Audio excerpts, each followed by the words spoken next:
নবম শ্রেণী class 9-এর chapter 1 প্রথম অধ্যায় কলিঙ্গ দেশের ঝড় বৃষ্টি। এটা আমি তোমাদেরকে ভালো করে বুঝিয়ে বলছি, তোমরা সবাই মন দিয়ে শোনো আর লেখো। প্রথমে আমি কবি মুকুন্দ চক্রবর্তী তার জীবনীটা বলছি। কবি মুকুন্দ চক্রবর্তী 1540 খ্রিস্টাব্দে বর্ধমান জেলার দামন্না গ্রামে জন্মগ্রহণ করেন। 1975-এ তিনি পিতার ভিটে ত্যাগ করেন। মামুদ শরীফের অত্যাচারে তিনি তার পৈতৃক ভিটে ত্যাগ করেন। তিনি মেদিনীপুরের ব্রাহ্মণ শাসক বীর বাঁকুড়া রায়ের আশ্রয় ও পৃষ্ঠপোষকতা লাভ করেন। এই বাঁকুড়া রায় মুকুন্দ চক্রবর্তীকে তার ছেলের গৃহশিক্ষক নিযুক্ত করেন। তিনি চণ্ডীমঙ্গল কাব্য ও অনেক বিখ্যাত কাব্যের রচয়িতা। ব্যাস, কালকেতু ও ফুল্লরা, ধনপতি, খুল্লনা প্রভৃতি সম্বন্ধে তিনি লিখেছেন। তিনি সভাকবি ও গৃহশিক্ষক ছিলেন। তিনি কবি কঙ্কন উপাধিতে ভূষিত হন, অর্থাৎ যে কবি হাতে পায়ে ঘুঙুর করে গান করে। সমালোচকরা বলেন যে তিনি যদি মধ্যযুগের কবি না হয়ে তিনি যদি আধুনিক যুগের কবি হতেন তবে তিনি উপন্যাস লিখতেন, কিন্তু তার সব কবিতার মধ্যেই আধুনিকতার ছোঁয়া পাওয়া যায়।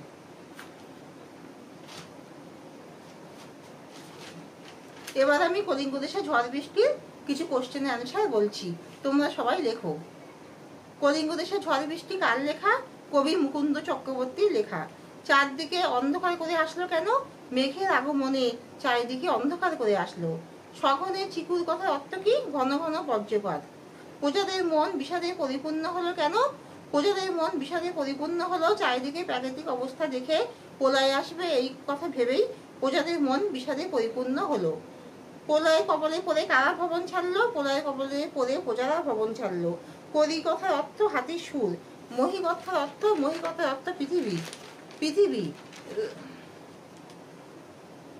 রদ মানে দৌড়ানো। হরিত মানে সবুজ। কতদিন ধরে বৃষ্টি চলছিল? 7 দিন ধরে। হনুমান কি করছিল? হনুমান দেবী চণ্ডীর আদেশে অট্টালিকা ভেঙে খান খান করছিল। কেউ নিজের অঙ্গ দেখতে পারে না কেন? চারিদিকে মহাপ্রলয় সৃষ্টি হয়। মেঘের আগমনে চারিদিকে ঘন অন্ধকার হয়, ফলে কেউ কারোর অঙ্গ দেখতে পায় না। কলিঙ্গ দেশে ঝড় বৃষ্টির নামকরণ করো। কলিঙ্গ দেশে 7 দিন ধরে বিশাল ঝড় বৃষ্টি হয়েছিল এবং ঘন মেঘের আগমন উত্তর আকাশে পাওয়া যায়, ফলে ঘন মেঘের আগমনে কেউ কারোর কথা শুনতে পায় না এবং চারিদিকে এত ঘন অন্ধকার যে দিন কি রাত্রি বোঝাও যায় না, কেউ কাউকে দেখতে পায় না এবং চারিদিকে প্রচন্ড বৃষ্টি হয় এবং সেই সাথে প্রবল ঝড় বৃষ্টি, মুষলধারে বৃষ্টির সাথে বজ্রপাতও হয় এবং হরিত সবুজ শস্যক্ষেত্র, হরিত মানে সবুজ, শস্যক্ষেত্রগুলি সবই ধূলি ধূসরিত হয়ে যায়। আর হলো যেন অষ্ট গজরাজ জল ঢালছে এবং ভুজঙ্গরা মানে সাপেরা সব বেরিয়ে আসছে, সব জলাশয় থেকে বাইরে বেরিয়ে এসছে।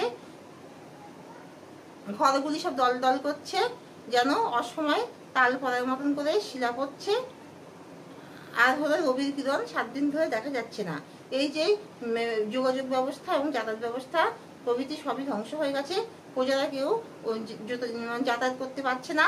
এই যে 7 দিন ধরে যে বিশাল ঝড় বৃষ্টি হয়ে প্রলয় হয়েছে, এর ফলে যে অসুবিধার সৃষ্টি হয়েছে, ফলে প্রজাদের মন বিষাদে পরিপূর্ণ হয়েছে। যোগাযোগ ব্যবস্থা, বসতি সবই ধ্বংস হয়ে গেছে এবং এক ধ্বংসলীলায় এবং তাণ্ডব লীলায় পরিণত হয়েছে। এই জন্য এই নামকরণটি সার্থক হয়েছে। কলিঙ্গ দেশে ঝড় বৃষ্টি বিষয় সারসংক্ষেপ বলো। কলিঙ্গ দেশে 7 দিন ধরে মহাপ্রলয় ও ঝড় বৃষ্টি হয় এবং মেঘের গুরুগম্ভীর আওয়াজে কেউ কারোর কথা শুনতে পায় না এবং মেঘের আবৃত হওয়ার ফলে চারিদিকে এমন অন্ধকার হয়ে যায় যে কেউ কাউকে দেখতে পায় না। দিন কি রাত্রি কিছু বোঝাই যায় না। চারিদিকে ঘন অন্ধকারের সৃষ্টি হয় এবং চারিদিকে এক জলাশয় পরিণত হয় এবং ধ্বংসের তাণ্ডব লীলায় পরিণত হয়। এবং হরিত সবুজ শস্যক্ষেত্র মানে হরিত মানে সবুজ, সেটা ধুলি দূষিত হয়ে যায়। প্রজাদের ঘরগুলি সব টলটল করে যেন সব পড়ে যাবে এবং অসময় তাল পড়ার মতন করে শিলা পড়ে এবং প্রজারা সব দৌড়ি পালিয়ে যায় ভয়তে এবং রবির কিরণ যেন দেখা যায় না। অষ্ট গজরাজ মানে 8টা বড় হাতি যেন দেবী চণ্ডীর আদেশে জল ঢেলে যাচ্ছে সুদে করে, আর হনুমান যেন অট্টালিকা ভেঙে খান খান করে দিচ্ছে। চারিদিকে বিশাল ধ্বংসাবস্থায় পরিণত হয়েছে। যোগাযোগ ব্যবস্থা, যাতায়াত ব্যবস্থা সবই ধ্বংস হয়ে গেছে। কেউ কাউকে দেখতে পাচ্ছে না, কারোর কথা শুনতে পাচ্ছে না, কেউ যাতায়াত বা যোগাযোগ করতে পারছে না, যাওয়া আসা করতে পারছে না এবং প্রজারা ভয়েতে উন্নত চলে যাচ্ছে, এইভাবে এক ধ্বংসলীলায় পরিণত হয়েছে। এখানেই তাহলে শেষ করছি, এর বিষয় সংক্ষেপটা বোঝালাম, তাহলে এখানে শেষ করছি। তোমার সবাই লাইক আর সাবস্ক্রাইব দিও, সবাই কিন্তু সাবস্ক্রাইব দিও, তাহলে আমি পরবর্তী চ্যানেলে আবার আসবো। ঠিক আছে, আমার অনেক ভিডিওগুলো ছাড়া হয়েছে, তোমরা সব দেখো এবং সবাই মনে করে লাইক সাবস্ক্রাইব দিও, আর আমার প্রচুর ভিডিও দেখো, আর সব পড়াগুলো ভালো করে মুখস্থ করো, আর সবাই সব পয়েন্টগুলো লিখে রাখো খাতায়। তাহলে এখানেই শেষ করছি।